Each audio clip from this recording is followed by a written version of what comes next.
Both of those guys, we know you could have won a Super Bowl with. All right, and Caleb Williams is Joe Klatt, who calls the college games for Fox with Gus Johnson. He says he's a better prospect than Trevor Lawrence or Joe Burrow. Caleb Williams. Okay. You dangle Dak Prescott, who's still got many. By the way, I bring up the Bears. I didn't touch the second pick because the Commanders, they're not going to trade in division. That's not going to happen. But the Bears, with the ready-made defense, plenty of cap space, you put a Micah Parsons level player with those players that they already have on defense. Edwards, they got some back-end players. With that young team that can elevate the eyes of a Matt Eberflus would get huge. Then you turn around and give them a Dak Prescott, a ready-made playoff quarterback. All right. And the only thing you got to give up is that one pick and maybe a future second-round pick. These guys aren't locks. But we know that Micah Parsons is a top 5 talent, is an all-pro T.J. Watt level talent, maybe a better athlete than T.J. Watt. Okay? And then you give him a starting quarterback. This takes a lot of cap relief off of the Cowboys, who are not getting to the Super Bowl this year. But you still have a young, ready-made team around them. Say they do get a Caleb Williams or a Drake May. This team can compete next year in 25 to get to the Super Bowl and win it. No first-year quarterback has. They're a playoff team. They're a playoff team with this rookie quarterback, with the weapons around him. They're a Super Bowl team in year 2. They'll have a lot more money to spend. They'll also have their first-round pick, Dallas would. All right. And they're not going to have to spend $50-60 million for Dak. Are you kidding me? He's got a good agent. And the agent knows that Jerry Jones is gullible enough to sign it. Now, I know they're not going to do this, but I'm an armchair general manager, folks. I'm an armchair general. That's what I would do. You say, well, what about New England? Okay, Jared Mayo. New England's got a lot of money under the cap as well, 40-50 million. Means no, never mind. With that disastrous press conference he had, he's also, the clock is ticking on him about 3 years and he's done. They're a playoff contender next year with the guy like a Dak Prescott and a Matthew Judon, with the Micah Parsons, with that kind of coaching by Mayo. They would be competitive with Miami. They would be competitive with Buffalo, who's going to be losing players because they don't have any money. They're paying Allen a ton. You know, they would be able to absorb those salaries, see. Plus, they would still have their second-round pick and other picks around them. You giving up one pick, maybe a fourth-round pick too, and a future second. But you're just one pick really of importance. You're going to get your second and third round this year anyways. You'll still have some more money. They can, when they extend Dak, they can get that number way down. They get that number way down. 18 million to 22 million ain't a big deal to New England like it would be to a Dallas who's already got going to have some cap issues, you know. But that would save Mayo, and it would buy him some time because he's going to get the playoffs next year. That's what he's thinking, you know. But preferably, I would really shoot this towards the Bears, see.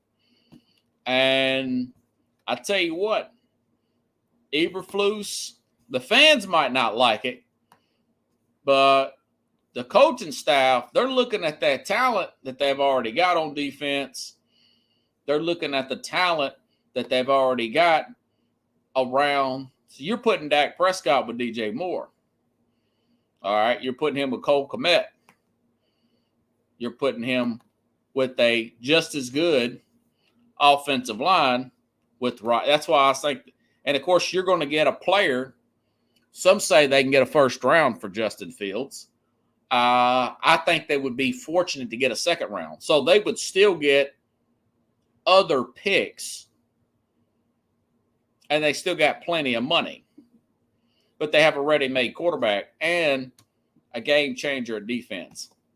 That's something I would think about if I'm Dallas, and I wouldn't hang the phone up if I'm New England.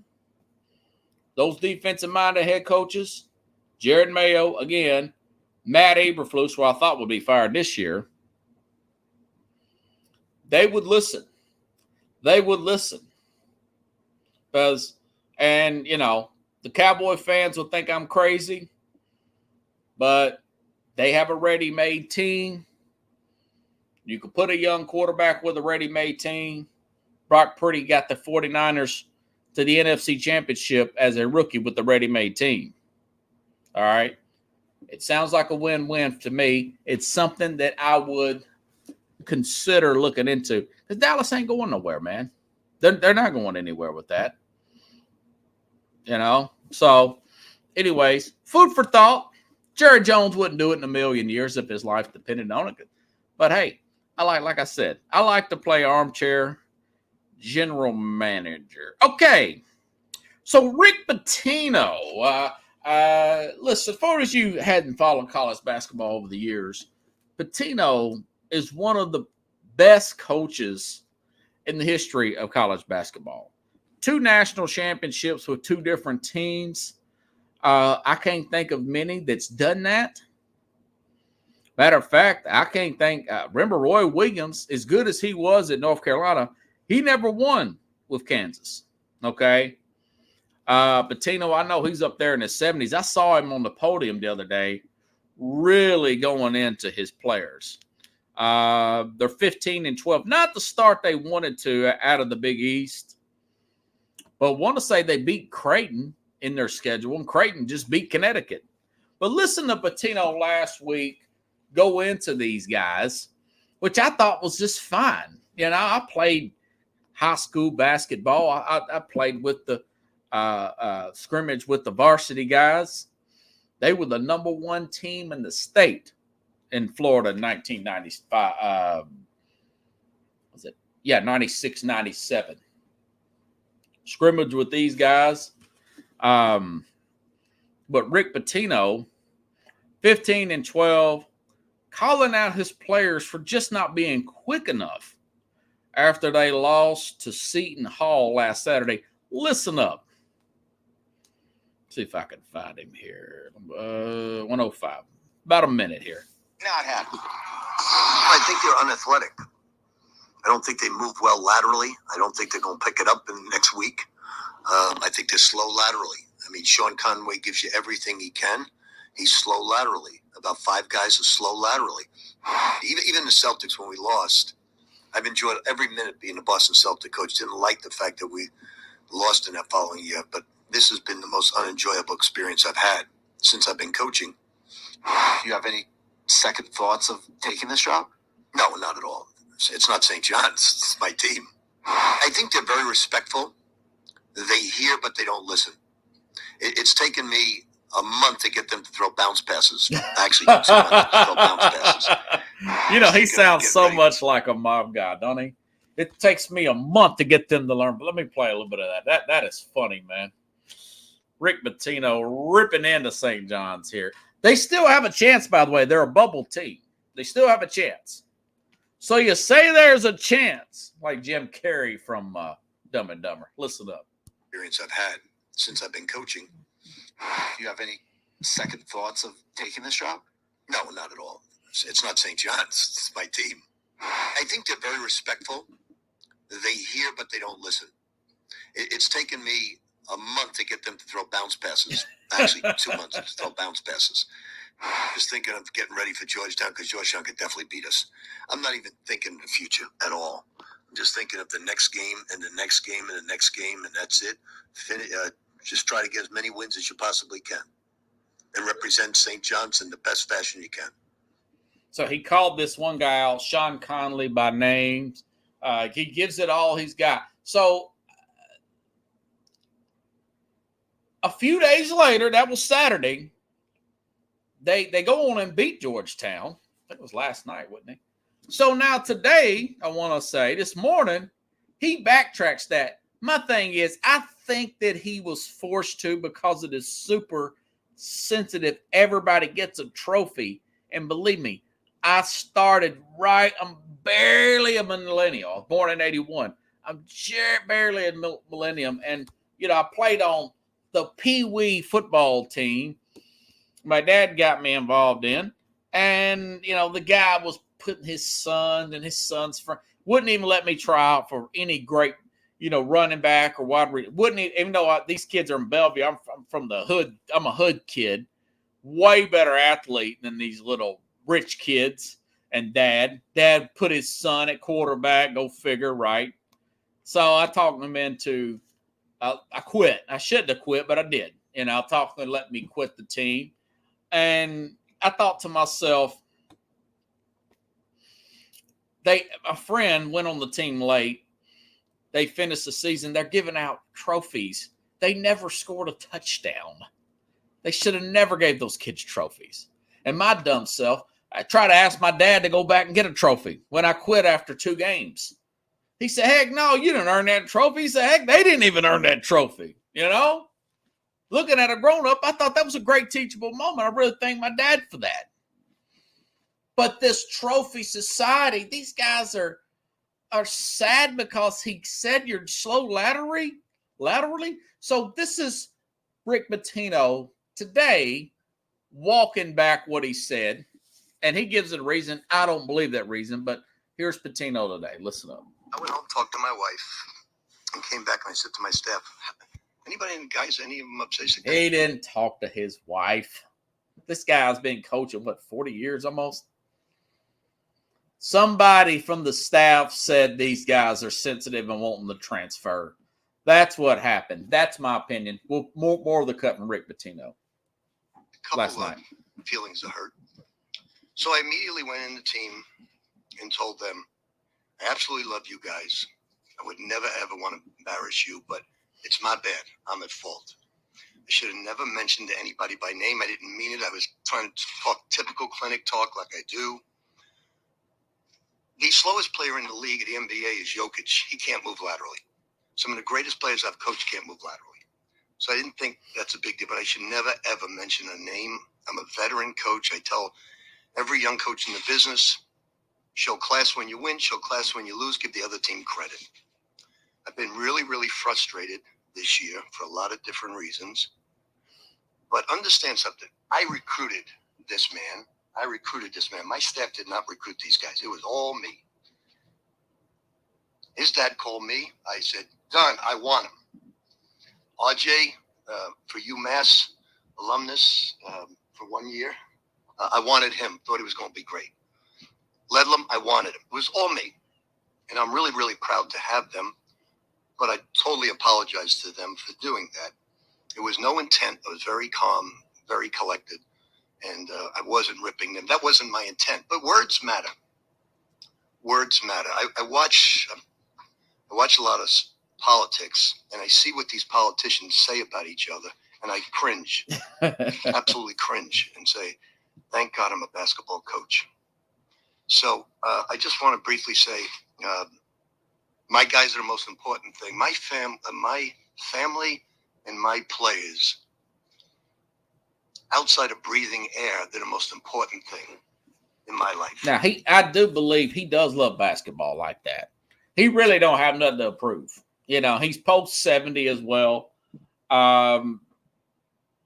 He's a great coach. A friend of mine is a big University of Kentucky fan. Would love to bring him back to Kentucky and bring back those glory days. Tony Delk and those guys. Antoine Walker. Remember they won the championship 96 and won again in 98, mainly off his players. After he left in 96, after that win, when they beat that really good UMass team, coached by Calipari, had Marcus Camby on that team, which I thought was the best team that year. You know, it was a really good college basketball year. He goes coach the Celtics. We all know what happened there. But, you know,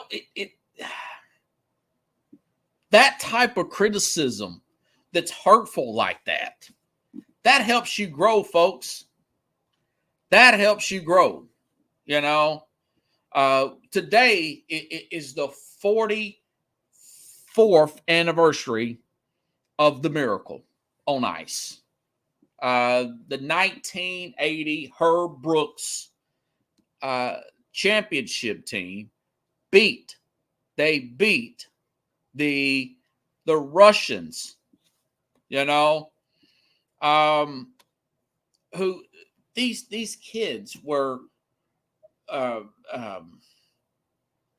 college players going against the best Russia had. This was such a big thing that Megyn Kelly on her political show was talking about this afternoon. She mentioned the fact, and I didn't even know this, the Russians were so good that they didn't even think to take their goalie out when they were down late in the game because they'd never been down that much at all late. But Herb Brooks said in the movie, if those of you who've seen it, it's a great movie. But spoiler, the movie's been out, 15 years? Well, the movie's out almost 20 years because I watched it when I was at Austin Peay in college with a lady friend at the time. And he's like, man, we're not quick enough. We got to beat these guys with speed. We're slow. He's running these guys up and down stairs in this gymnasium to the point where the coaches, the assistants are looking at Herb Brooks like he's crazy or something, you know? And he says, we're going to have to outskate these guys. We're slow. And Al Michaels, you know, I think it was like his second period, the first or second hockey game. He hadn't coached too many. And he was commenting on the speed of that hockey team late in the last period of that game, you know, of the U.S. hockey team. They're skating so well, so late, you know. So public humiliation, embarrassment. I mean, Jordan was cut as a freshman or as a sophomore in high school. It's really hard to come back if you get cut your second year. It's really in the first year. Yeah, that's freshman basketball. You can play on the freshman team, but when you get cut varsity, you better be a baller that junior year. You know, these kids still have room to grow. He shouldn't have walked that back. You still have room to grow. Run those stairs sideways if you're not good laterally. There's exercise. There's training regimens. You know, if Jordan doesn't get cut, how do we know if he's going to be as great as he turns out to be? You know, the guy was drafted 40 years ago in June. 40 years ago. I was just talking about his shoes the other day. A lady at work had a pair of the 91 Jordans, which was my favorite at work. And those things were $400 on Amazon. $400. Best ones I've seen. But this is that everybody gets a trophy society. This guy hurt my feelings for saying I couldn't move. Now, he cleaned it up really well. Said Joker's one of the slowest guys in the league, and he's probably the best. Yeah, that's true. But he has coordinated, and of course, Joker, I don't think that guy's 7 foot and that kind of coordinated. But I just think that Rashawn Gary, University of Michigan player, Green Bay Packer. I've talked about Gary and his mom before and that great advice she gave him about spending time for himself because he was taking on so many big responsibilities at such a young age. In the All or Nothing documentary, when they beat Florida Florida's known for their speed. Florida's really known for their speed. And he's hollered, "Oh, we're too slow? We're too slow?" Because he had heard reporters say that. He had heard the criticisms. He read it online, the criticisms. This was back in 17, 18, when they played in the regular season when Michigan played Florida. And Florida, you play Florida early in the first game. That's hard. It's really hard to beat them. Really hard to beat them. But they did. And Rashawn Gary took that slow thing to heart. You know, train and get better. It's not a, I don't think it's an end of the world thing to be called out like that, you know? So anyways, speaking of college, in the college game, a lot came out today. Let's see if I got these screenshots here. Okay, so now the college football players, I want to make sure I got my numbers right here. 11,000 college football players. The sports business, this is from Pro Football Talk, but he's quoting the Sports Business Journal. EA Sports will offer $600 to 11,000 college football players for their name, image, and likeness rights in the upcoming return of its college football video game. They will also get a free copy of the game, which is $70, by the way, for their preferred platform, which is, Xbox or PlayStation. I'm a PlayStation guy. EA Sports and plans ambassador offers to other players in the future, possibly, who say no thanks in response to the and who are deemed sufficiently important to ensure the game's accuracy. Last year, College Football Players Association urged players to reject the offer, which had time to believe to be $500. And, that Mike Florio, who writes for Pro Football Talk, he's a lawyer. He's got a legal background. He mentioned the fact that they have a $37 billion net worth of the game. And my thing is, yeah, $600 might be peanuts, but EA Sports, they also do Madden, okay? They also do the NBA stuff, hockey. They have other budgets to do as well. Maybe he could have got them a little bit more. Maybe so. Maybe so. But I don't think that's the end of the world. $600 in a video game just so your image is used in it. I mean, they're paying all the college players. I think it's bold to do so.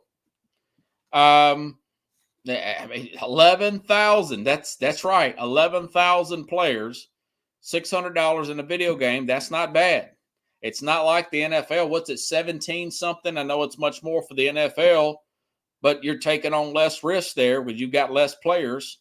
Okay. But speaking of that, I think it's cool that they're going to have the game out. Maybe you can get more money in the future. Get some. That's what I put back on I put a post back on Mike Florio's Pro Football Talk. Well, won't you help them get a better deal next year? Maybe get them 1,000. Eat more into their revenue. But either way, Nick Saban's supposed to be on the cover of it. By the way, it's going to have Reese Davis. A lot of the game day people will be calling these games. Like Madden. Remember Madden would call the games, I'm a little disappointed in that aspect of it. All right. I think that I would love to get Reese Davis is great for game day. He's a good host, per se. I would much rather have a guy like a Gus Johnson calling the games, and maybe they will reach out. But I do know that about this game, all this stuff came out today, by the way. Not happy. What did he say? Trying to see if I can find it here. No,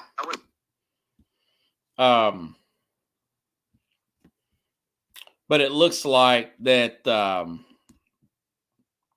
thought I had it wrote down. Yeah, there it is. There it is. David Pollock, who's not with Game Day anymore, but he confirmed voices in EA's college football game. Kirk Herbstreit, Chris Fowler. It's Chris Fowler, excuse me.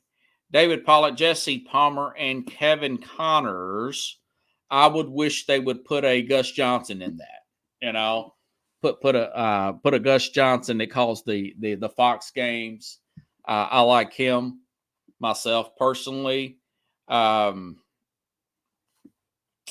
just, these guys are okay. Really like Herbstreit. He's great for doing color for something like this. But I'll say this.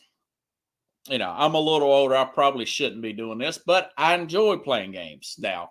The last 3 years, folks, I've been contemplating two things. Number one, I've told a few of you regulars on the show and on and off the air, I would like to move to a more milder climate, whether it be Florida. I even thought about mission to Sanja Pearson, who's always got a great show here. Maybe Atlanta, something like that. I looked at, thought about maybe Tampa, maybe Miami for Florida, something like that. And another thing I've been talking about for 3 years is getting a PlayStation. Get one of these PlayStation 5s and or Xbox, but I prefer Play. I've always liked PlayStation a little bit better than Xbox. A lot of people differ with me on that. And getting the Madden game. I've already got the retro for some of you older folks here that's in your late 30s and 40s, and older for that matter. The retro Nintendo that started back in 2015, I think it was 16 that the hype came out about that. Finally got one of them. Had to pay more money than I wanted to because they couldn't keep them in the stores here. Back in 2016, those things came out. Those were hot. Bought one of them. Then Sega had to do one. Then 2 years ago, I went on and ordered that for $200. And so I got the Sega and the Nintendo. But now I've been thinking, man, I sure would like to get the Streets of Rage game for all you 90s lovers there.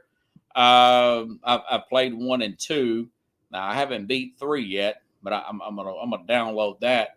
But that 4 is on PlayStation as well. But I'd love to get this game. I would love to get this college football game. And it would help me understand formations too, and get the Madden, get the new Madden as well. Get the new Madden, get that college game, and get that street, which is what, I don't know, $1,000 investment, $599 for that PS5. Hey man, when you're bored, it's in the off season right now. That would really be handy to play some of this stuff here. At $1,000 will pay for itself over time, rather than going out and spending a lot of money with the way inflation is right now with food costs. It's just out of this world, Spent $28 on a Cracker Barrel. One meal, a breakfast. Build your own breakfast. Go figure. I digress. But speaking of college football, I tell you what, man. I've been praising Alabama, the University of Alabama, for a while now. I thought they did a good job handling the sudden retirement of Nick Saban and whatnot. I thought they did really well. But the way they've had, Eli Gold, 70 years old, younger than Saban was. I think it was Saban, 72, 73.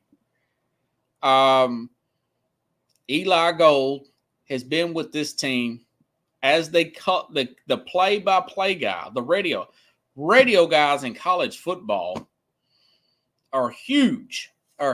People, there's been 2 for Tennessee, Kesselman and Woodruff or whatever. Bob Kesselman's the guy now. And Bob Woodruff or whatever. Between my dad's nose and then me. I know. call it, even the NFL. Say Mike Keith been calling the Titans games since they came to Titans, or before that, for the radio guy. That's 1998, 1999. Here we are in 23. They just stay there. The voices, the people are used. So Eli Gold, touchdown Alabama. He's got a very familiar voice when Alabama make it all throughout the Saban years. Gene Stallings in 92. This guy been around for a while. Eli had some shoulder. This is what this article says. Worked through the 2020 season despite having both shoulders surgically replaced. He missed the 2022, 2 years ago, season when he had 6 months in the hospital and nursing homes, losing significant weight after he was diagnosed with esophageal cancer of the esophagus, I guess. Cancer treated. Gold returned to call home games last year. So shoulder surgeries in 2020. 2022, he had cancer. It takes the life out of you to get cancer. I haven't had it, but I've talked to people. Taking that chemo, it makes you, God rest his soul. Toby Keith just died a few weeks ago. 62 years old. You lose a lot of weight. You're nauseated with that chemotherapy. He didn't do the road games. He did do the Auburn road game, but he didn't do the road games last year. He just came through a very serious bout with cancer. 70 years old. His contract was up. It's up in June, and he wanted to make it be known that he was not okay. But this was not a mutual. He was fired. Gold told AL.com, I'm reading this from 24/7, that his contract expired in June. He will not be renewed. Gold also has been the Alabama play-by-play guy. Told that Alabama wanted him to announce his retirement, but he refused. Gold, who recently said he planned to call the April 13th spring game. But that opportunity was taken off the table during a series of meetings with the Alabama's decision makers. Alabama offered Gold tickets and parking for future games. If he stepped down, he said he declined the offer. There are some things in the contract, he said, quote, that I did not agree with. He told Todd 100.9, and then it was finally taken off the table in a full the release put out today that was stripped down version of the press release that had been originally agreed to, but they chose to put out a stripped down version. They didn't mutually agree to part ways. He was fired. They fired him because he got cancer. No matter how you can spin this, Alabama, the optics look bad. I saw it this morning, and I wanted to make sure to read every detail, every single detail of this before I come out and have an opinion on it. I could not find anything about the fact that he's still refusing to do road games. Nothing came out about that. The man's still getting his energy back. I'm sure he lost a ton of weight. 70 years old. Okay. I just mentioned Al Michaels called that game in 1980. He was 36 years old. The Miracle on Ice game. He called that game in 1980. Well, shoot, that's 44 years ago. He'll be 80, I think, in September. He's still calling Amazon Prime games, Al Michaels. He's 10 years older than this guy. All right. But I could not read anything in this article or any article, not unless I missed something, about him refusing to do road games this year. I think maybe they should have gave him an opportunity, or since his contract was up, and he was a health crisis, a health risk. Maybe do a year-by-year contract. Do it year to year. But doing it this way is firing him. He was forced out, and it's just bad look to fire a guy for getting cancer. It'd be different if he was just a bad employee. They just said he wasn't up to par. I get that.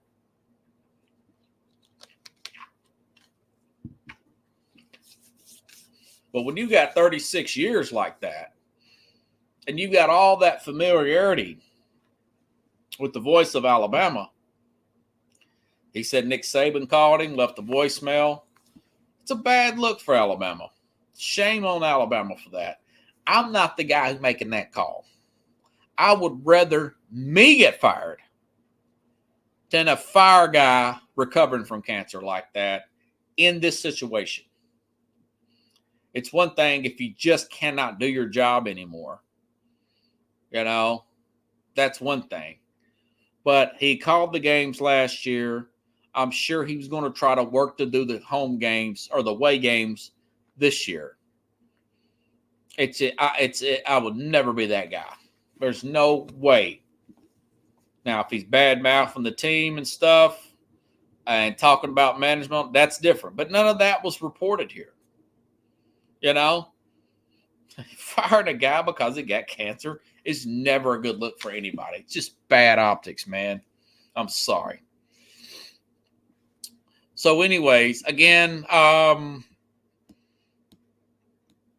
by the way, in other news, I still have a little bit of time left. The NBA did suspended Isaiah Stewart, rightfully so. Now, it was only 3 games, but they did. I mean, this is a players-run league.